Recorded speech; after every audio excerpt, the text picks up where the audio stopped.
Hi guys, it's Chuck Joseph here. Congratulations on celebrating 10 years of the show.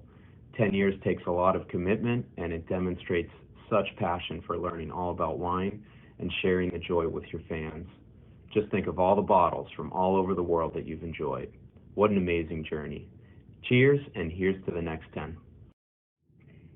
Hey there, and happy 10th anniversary to Two Guys and a Lot of Wine, and to Bobby P. and Rocky for all of your hard work putting that show together. I was really so flattered to be on the show and enjoyed every minute of it, and I am just cheersing you from afar and wishing you 10 more years on West Hartford Public Television. Congratulations.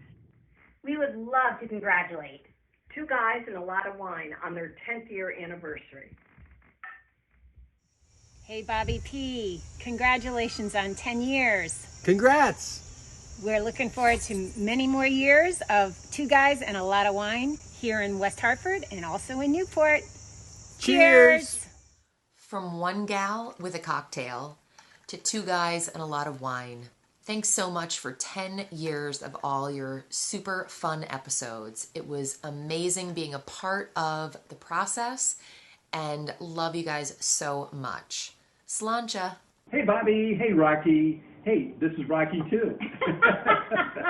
Hey, congratulations on a great job over the last 10 years for Two Guys and a Lot of Wine. Cheers to 10 years. Cheers to 10 years. All the best. All the best. Congratulations on 10 years of Two Guys and a Lot of Wine. You made wine drinking great again. Hey, Bobby P., congratulations on 10 years. It's been an absolute pleasure working on your show.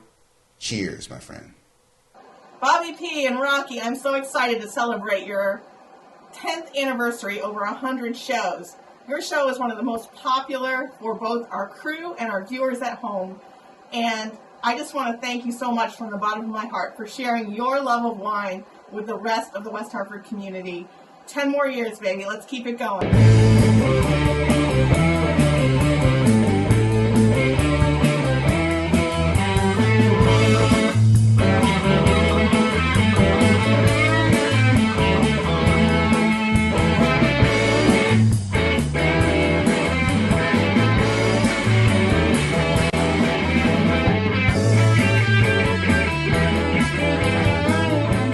Hi, and thanks for joining Rocky and I for our 10-year celebration. We've been filming the show 10 years, and I should say, I'm Bobby P. I'm Rocky Holland.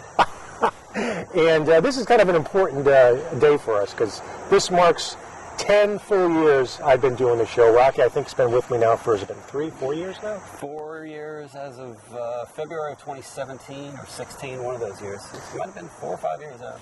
And I think I haven't been the host the whole time, but I was just that was the first time I was a guest. So. And Rocky, I think I've done a quick computation. I think we've tasted 440 different wines over the last 10 years. Yes. Which is pretty impressive. That is amazing. That's a lot of wine consumption there. That's basically an entire wine store. That is a wine store. So. And I should say we're filming my backyard again, just like we did for the Australian show a few months back. It's beautiful, near the end of summer. It's a beautiful temperature outside today. I think it's in the low 70s. It's going to be higher end wine, stuff we generally don't do on the show. We usually keep it accessible, but today there is nothing on the table under $30. I mean, everything is pretty... Yes, we will be doing that every 10 years, so if you want to see some more wines like this, hang out for another 10 years with us. And we do have a small audience watching today, so if they make some noises or claps, there you go. Yeah. So I'm kind of excited for our first one, because Rocky turned me on to the Prisoner Winery, I think it was a couple years ago, right? It was actually my first show. And it would have been the last year that Dave Finney was with them. So it was a wine called the Thorn, because that was their Merlot, and it was the 2015. So I want to say that was either in 16 or 17 that we did that. Very, very bold wines with the Prisoner Wine Company. They're usually Zinfandel based. That's exactly what this is. Zinfandel, for those of you that don't know, it's kind of a...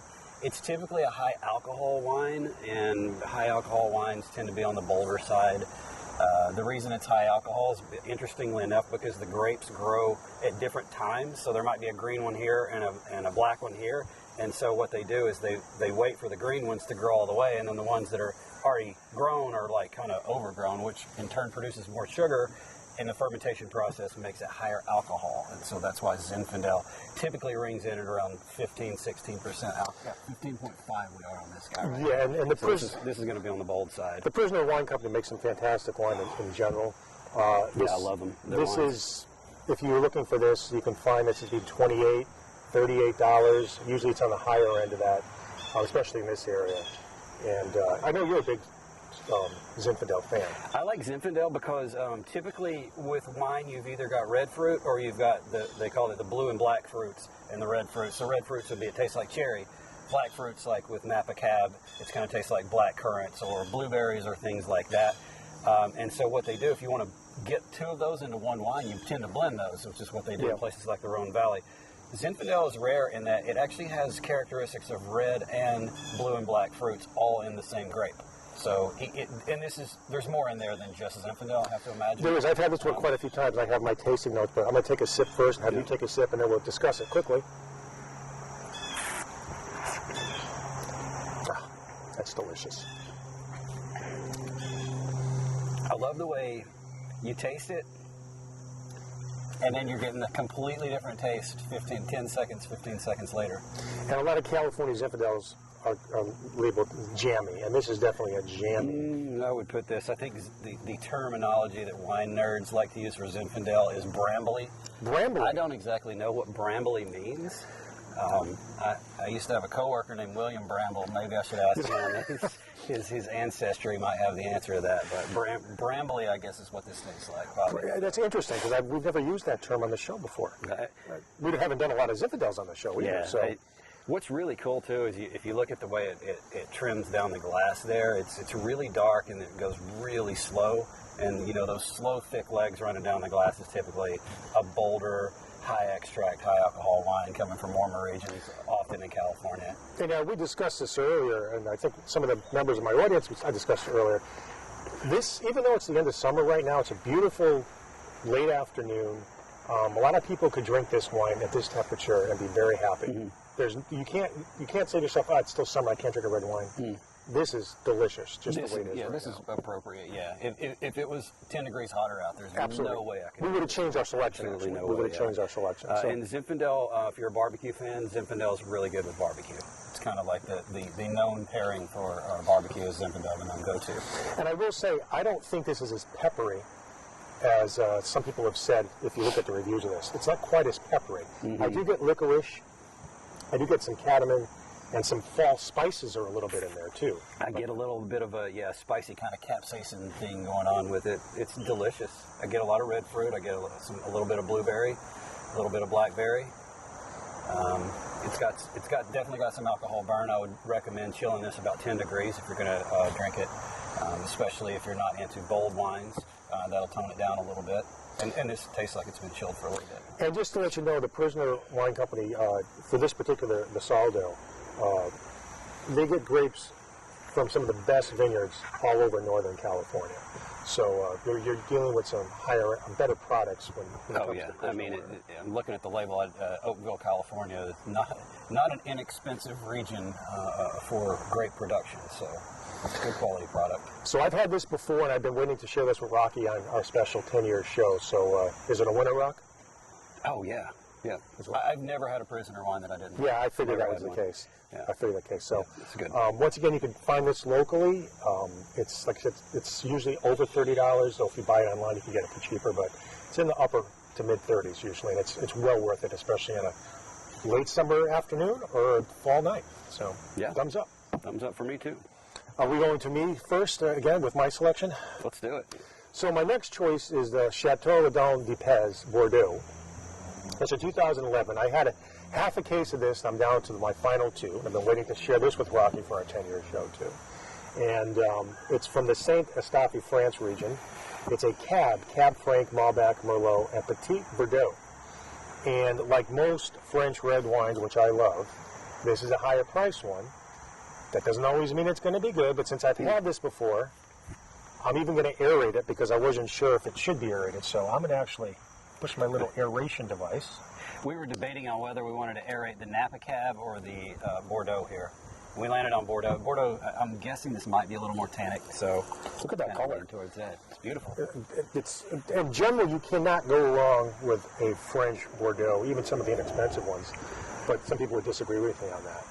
And this one from 2011, and the only reason I aerated it because it's been sitting down. Well, it's a 2011, so I thought aeration might be a little bit better. So, but I've always enjoyed this one with many friends and even some BYOB places I brought this in the past.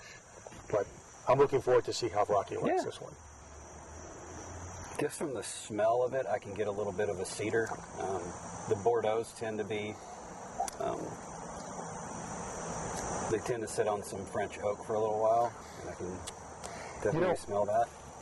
In my tasting notes in the past, I've put down both tobacco and cedar, and I'm getting a more cedar one this time than I have in the past. Yeah, this is pretty classic Bordeaux. A little bit of tobacco, yeah. A little bit of tobacco. I hate using terminology like tobacco with wine. Because it turns a lot of people off. You just imagine like tobacco, like you're taking a cigarette and dumping it into wine. That's not at all what we're talking about here. It's just it's kind of like almost like a leathery nuance that you can get with some of these wines, and it gives it character. And the longer you age the wines, the typically more you'll get that kind of tobacco mushroomy character. What year is this one? This is 2011. So, yeah. And my tasting notes on this in the past, this particular ages very well. And most St. Esteve region wines do tend to be very powerful and concentrated, and usually very rich with tannins, as a lot of French wines are. But yeah, this is the northernmost, I believe. You have the right bank and the left bank on either side of the river there, the Gironde and Dordogne rivers. I believe this is the northernmost appellation of all of them. So I guess that would typically mean that it's going to be a little more on the acidic side than if you go down to like some of the more southern regions like Grave. And it's got some nice acid to it. It's also got some nice fruit to it. It's got just the right amount of oak. It's not overly oaked, which is a lot of times some of these Bordeaux tend to get too much oak on them. I think in off years, you take a bad product and you just slap an oak bomb on it, and then it doesn't even taste like wine. But that's definitely not the case with this one. That's good. And you probably can't see the color too well. Well, my glass is empty, so you can't see anything. But it's really a unique reddish, brickish color. A lot of times with French reds, it's takes a more of a brick color than a more traditional red color that you would see with a wine. Yeah, that happens with the older the wine gets, and this one's 10 years. Interestingly enough, for the 10-year anniversary. It is. Well, that's one of the reasons. You start with the enzymatic processes that go on. It causes the wine. It causes red wines to get. It's the same exact color being introduced, but red wines get more bricky in color. White wines get kind of more of like caramel in color, and that's the reason why. And this one also is available locally, though you might have to search a little bit harder for this, because when I bought a half a case a couple years back, and I only have 2 left, they weren't restocking it. But I think you could still find this in the area. And this one is between $35 and $45. You're probably going to find it in the West Hartford region, this area, probably in the mid-40s, instead of on the lower side. But it's one of those wines that if you can find at that price point, and you like French wines, I think it's... Yeah, and this doesn't have that kind of black fruit, that blackberry quality that would make me reach for this with steak. I might prefer to have this with maybe like a pork chop, or like a rib or something like that. And in the audience, we have Barb, and Bob, your husband will be trying some of this. I have one off the bottle, so I know Scott's a big fan of the French wine. So don't worry, we will have some for him when he comes back from his reunion. So. Very generous. But once again, I've always enjoyed this one, and I think it's a fantastic value if you're going to spend that kind of money on a red wine. So I'm biased. I'm going to give it a thumbs up. So I'm giving this a definite. I have a feeling all these are going to get thumbs up. But not always. Higher priced wines don't always mean it's going to be good. At $50, I've definitely walked down that road more than once, unfortunately. But that one's definitely a thumbs up for me as well. All right, so now we're into Rocky's selections. So hopefully his selection will be, and I've never had either one of his, so I'm excited about this. Okay, so I've had both of these. I love both of them. Do you want to go with the Cab first, or do you want to go with Pinot Noir? Yeah, we said we were going to do the Cab right after Okay, so this is a Cabernet, mostly, I'm guessing, Cabernet that we just had in yours. This is 100% Cab. Actually, I take that back. In order to call it Cab in California, it can be 25% horse urine. They're allowed to call something that specific grape, but 25% of it can be something else. Yeah. I don't like that, but that's the rules in California, and so that's not the rules everywhere. But let's give it a whirl. Oh, that's a beautiful color. I'm not going to pour you too much like I normally do. I'm going to pour myself too much. All right, here we go. And there's a little history in this particular one, right? For you, Rocky, how you got this one, or how you purchased one? So there is I don't generally endorse mail order wines, but occasionally when I get really busy, I literally don't have the time to go wine shopping because I tend to get lost in the store, and then I get calls from my wife that I've been at the wine store too long talking to Jacob. I will go into, there's a site called Wine Still Sold Out, and what they do is they buy kind of like the what's left over at the winery when they're trying to get rid of, make room for the new vintage, whatever it is, and it'll pop up on my phone, here's the wine, and sometimes they sell out. As soon as they're sold out, they're gone. And so they might sell out in 5 minutes, it might take 5 hours. But this one right here normally sells, and I looked it up, merchants sell this thing for over $100. Wow. I picked this up at a closeout deal, I think it was $30. Or between 29 and 31, as we say on this show, based on the legalities. But yeah, it was right around the $30 price range that I paid for it. It runs for $100, so I'll be curious to get your take on. I've never asked you this question because I used to belong to quite a few wine clubs. I've since stopped because I usually buy locally now, only because it's more convenient. But what is the guarantee? Can you get a corked bottle? You have no recourse, right? If you buy from. I actually did get. I didn't get a corked bottle.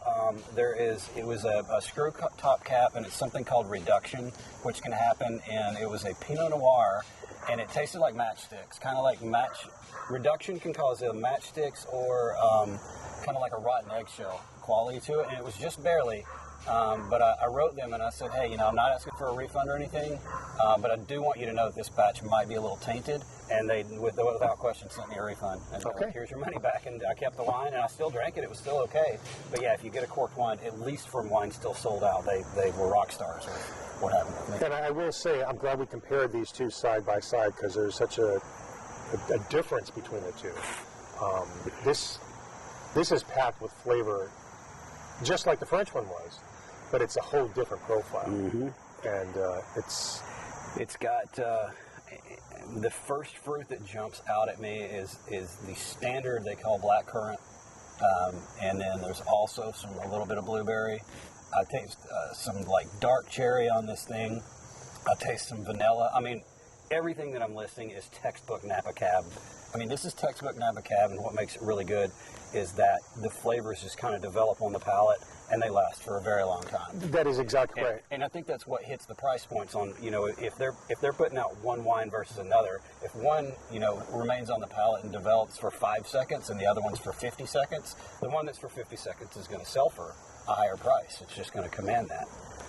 I think that's what people wonder, like, so what are you getting if you're paying a lot more money for a wine? And I think the best way to explain it, using simplistic terms like I like to do, because this is a simple show, is inexpensive wines are sort of young, rambunctious, they have some flavor.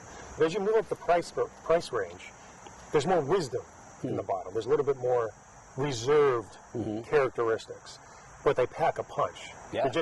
They pack their punch with a little bit more wisdom and class is probably not the right word, just wisdom and couth. Wisdom and couth. A lot of couth to a lot this of couth wine, in the more expensive wine. That's what it is. That's the first time I've heard the word couth used. There's couth and... Can I use that? Yes. When I'm sitting with some wine nerds next time. This is very couthy. You can use couth. I'm giving permission for that. Yes. So, but this really is a good Napa. Now, this one is your steak wine. This I had with a filet the other night. Salt and pepper. Don't go crazy with garlic and spice. Get some salt and pepper. Have it with this wine. A good cut of steak, and it is just like, it's the perfect pairing for me. Yeah. It doesn't get any better than Napa Cab and steak. I typically don't drink Napa Cab by itself. I mean, it's such a wine that demands the right food to be had with it. Certain types of cheeses go really well with Napa Cab, but Napa Cab by itself for me is just too much. Yeah. I mean, it's just too much. Some people can sit and they drink it, and that's their favorite wine. The people in America love their Napa Cab. So. Well, I can say that I agree with you about the steak, but I could probably still drink this separately with some cheese. I need some food with it. You're right. Some cheese, yeah. Some Absolutely, cheese or some cheese. Kielbasa, which is over there waiting for us after the show. So Bobby and I are going to drink this entire bottle as soon as they turn the cameras off. That's what we're getting at here. No, we don't do that. We have an audience that's going to help us there. So, yes. We typically do not. We take it home and try and decide who gets what at the end of the show. But the audience is going to help us out today, so that's good. I don't like wasting wine. Well, that's delicious choice, Rock. Absolutely delicious. I definitely poured myself too much, and we're outside. I'm going to do a cardinal sin. Christen my yard. Just throw it back here. Yes, because that's fine. Of course, that's probably one of our more expensive small pours behind us. Yeah. What's that equal to? Probably $1, $2. I don't know. That was probably like 20 grapes right there. Somebody probably handpicked those grapes. So I'm kind of excited about your last choice, which is a Pinot Noir, which of course I love, but I've never had this one. Okay, so one last thing I want to say about Beringer. So I used to wait tables back in what my stepkids call way back in the 1900s. Beringer White Zinfandel, probably the worst wine that's ever existed on the planet Earth, was our #1 seller in every restaurant. That's correct. So if you're associating the name Beringer with the White Zinfandel from the late 90s, buy some of their higher end stuff, and it'll change your That has always been the problem with Beringer. People always use that. They really bad stuff from back then, but it was so popular. We sold it for 99 cents a glass. Well, that's what's so ironic. It was supposedly so bad, but everybody was buying it. So they loved it. I loved it. Well, wait a minute. Let's be honest. Women loved it. So you went on a date. Usually, it was the women that were ordering the white Beringers. Yeah, that's true. Yes. And I'm trying to go along with it. That's correct. You want to talk about a hangover? Yes. We're all trying to score. That's what it comes down to. That's what it was. Exactly. A lot of white Zinfandel hangover. The sacrifices we make for scoring as guys. That's really what it comes down to. That was my college go-to for Here, I love this stuff. But yeah, Beringer makes a lot of more expensive and higher end wine, so definitely check them out. I'm gonna have to. This is not going to taste right. I'm if we don't rinse it out a little bit because that. I think you have another glass if you want to use a fresh glass. Why not? Yeah, let's use a fresh glass. Might as well. Going towards the end here. So this I also got on wine still sold out. That's a big pour, Rock. Oh, crap. I'm so used to pouring. Okay. Now, last time why don't you go ahead? Now, what's interesting, now, before we even talk about this wine, what's interesting is last time we filmed, we were doing bubbles. Bubbles are $10. And we were filming, and Rocky had the tall flute, and I had flute envy, because he had the taller flutes. Now I have the taller wine glass, Rock. So you have to have... As the point that I made, it's not the size of the flute that matters. Okay. It's the flavor of the wine, and I don't know what I'm talking about. These are wine glasses, so it's a little bit different. So I think it does matter. My wine glass is bigger than yours. Well, I might have to reach over to the vintage 2 Guys and a Lot of Wine with the stickers on it over here and my wine glass. That smells fantastic. So this one normally runs for around $45. I got it for $18. This is my favorite for Pinot Noir in California is the Sonoma coast. This is the Sonoma Mountain, that area. I love Russian River. I love just Sonoma Pinot Noirs are just typically very delicious. And this one, I'll get your opinion. What do you think about this? I'm blown away. I mean, people always say, Pinot Noirs, what are you getting when you start paying more for a Pinot Noir? Well, this is what you're getting right here. Yeah. This is something very special, very special indeed. The flavor is just absolutely spectacular. Yeah. It's mild, but at the same time, there's so much going on. It doesn't help that we're drinking it right. We probably should have rotated this one somewhere towards the beginning, but that's okay. The fact that you can still taste the flavors in it after this giant Beringer Napa cab, it speaks to how this wine itself. It's like it's powerful, but it's also delicate at the same time. That's what's so fantastic about Pinot Noirs, and I know there's so much debate about Pinot Noirs, cheap Pinot Noirs, expensive Pinot Noirs, blah, blah, blah, blah, blah, blah, blah, blah. But this is an example where you are getting what you're paying for. So if you had a $10 to $15 Pinot Noir, which could be good, and then you try something like this, this is a whole different level. Yep. Whole different level. Yeah, I ordered a case of this. I liked it so much. I get bright cherries. It's got good acid. It's got a little tiny bit of a smoky characteristic that probably comes from the oak treatment to it. But it's just a beautiful, nuanced cherry, Bing cherry kind of wine. And I don't know if you were to pick a food to have with. I love Pinot Noir because you don't have to have food with. You don't, not this. Pinot Noir of all the wines on the table, except maybe the French, because I'm biased, The Pinot Noir, you can just sit and drink and You have can a sit and conversation.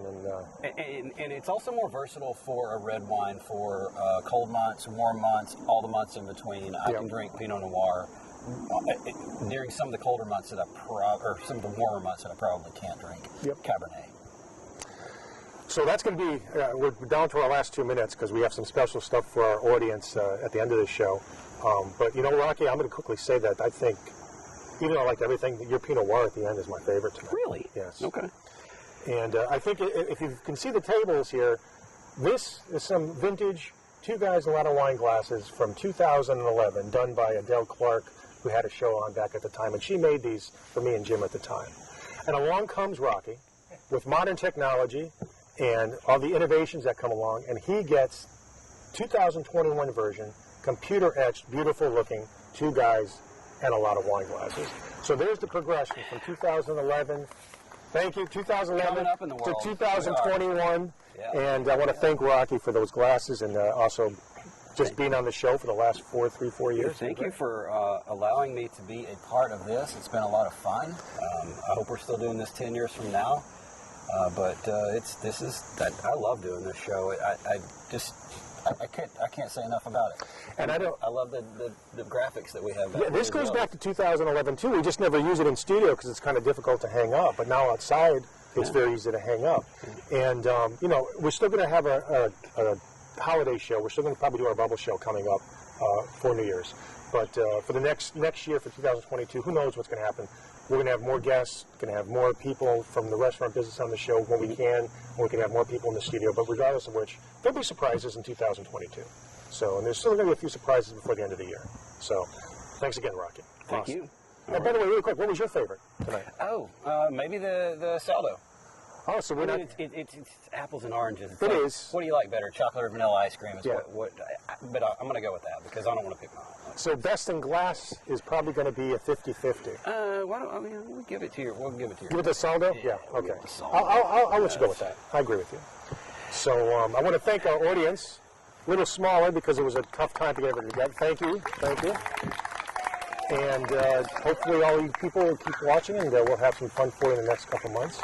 And thanks everybody for 10 years. Appreciate it. Keep watching. And until next time, keep me, Rocky, in your wine cellar.